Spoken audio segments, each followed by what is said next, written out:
Hi guys, this is Marinel Flores, your sales consultant here at Mitsubishi Abad Santos, Tondo, Manila.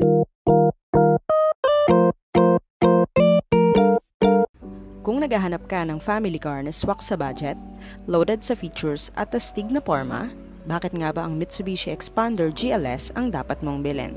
Tara, simulan na natin. Isa sa mga kapansin-pansin sa harapan ng ating Xpander GLS ay ang kanyang front grille. Matte black na may chrome accents, aggressive ang dating pero elegant tignan. At syempre, andyan ang iconic Mitsubishi logo sa gitna. Ang grille na to bukod sa style, tumutulong din sa airflow kaya mas efficient ang engine cooling. Pagdating naman sa headlights, ibang level din ang ating Xpander GLS. Full LED na siya, mas maliwanag at mas tipid sa battery. Mas modern ang itsura at meron ding daytime running lights na automatic na umiilaw. Bukod sa dagdag na porma, dagdag visibility din ito para sa kaligtasan mo sa kalsada.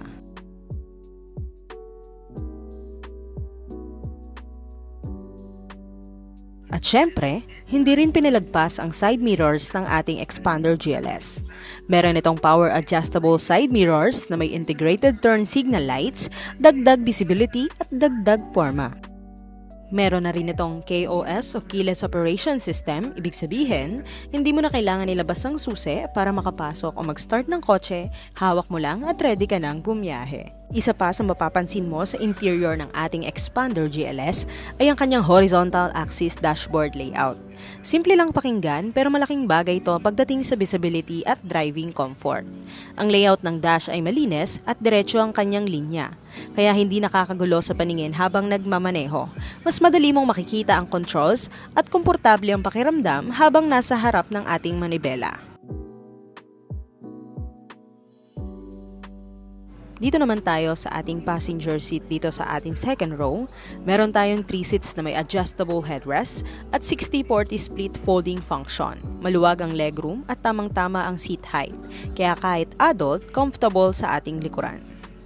Pagdating naman sa aircon vents ng ating Mitsubishi Xpander GLS ay isa sa mga underrated features na sobrang importante dito sa Pilipinas, lalo na sa mainit na panahon at mahahabang biyahe. May dedicated aircon vent sa likod located sa ceiling kaya kahit nasa second row o third row ka, siguradong presko pa rin ang ating biyahe.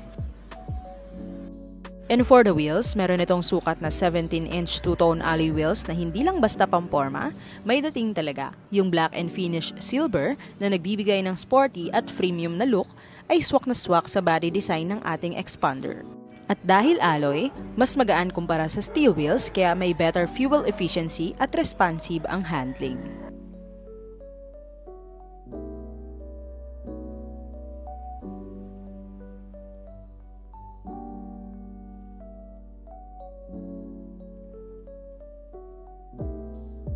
For the engine ng ating Xpander ay may 1.5-liter 4-cylinder Mavic engine na kayang maglabas ng up to 104 horsepower at 141 Newton of torque. Yung Mavic technology, ibig sabihin niyan ay mas optimize ang fuel efficiency at performance nito. So kahit loaded ang sakay mo, hindi ka mahihirapan kahit sa akyatan. At syempre, meron na rin pala tayo ditong spoiler. So bukod sa dagdag na sporty na look, meron din itong aerodynamic function na tumutulong para sa better airflow habang umaandar ka. So kaya nitong i-improve ang stability lalo na kapag ikaw ay naka-high speed. Isa pa sa mga dahilan kung bakit komportableng sakyan ang ating Xpander. Dahil meron lang naman itong suspension setup. Meron itong torsion beam for the rear suspension na kilala sa durability at low maintenance. Pero ang kagandahan dito sa ating Xpander, kahit loaded ang likod, stable pa rin ang ating ride. For the front suspension, meron itong MacPherson strut coil spring with stabilizer bar, kaya mas smooth ang steering, mas stable ang cornering at hindi ka basta-basta maaalog kahit medyo rough ang daan. At syempre, hindi rin pwedeng mawala ang tech features ng isang modern MPV. Kaya naman panalo rin ang ating infotainment system at meron lang naman itong 9-inch touchscreen display na may Bluetooth, USB, Apple CarPlay at Android Auto. Isa sa mga features na usually makikita mo lang sa mas mamahaling sasakyan pero meron na rin dito sa ating Xpander, ang digital air conditioning system with heater. Sa halip na manual knobs, meron itong digital climate control na mas madali, mas precise at mas classy tignan. And for the transmission, meron itong 4-speed automatic transmission, try and tested na setup na smooth ang shifting, madaling gamitin at hindi komplikado sa maintenance. For the steering wheel, meron itong 3-spoke design na may matte silver accent sa gilid, kaya modern at sporty ang kanyang dating. Kapag nakita mo, alam mong hindi bare ang trim, may class at attention to the detail. Yung grip niya ergonomic, ibig sabihin, komportable hawakan kahit matagal kang nagdadrive. So hindi siya masakit sa palad at hindi rin madulas. For the safety features, meron na rin itong anti-lock braking system na kasama na rin ang ating electronic brake force distribution para hindi mag-skid o mag-slide ang gulong kapag bigla ang preno. May emergency stop signal at parking sensors.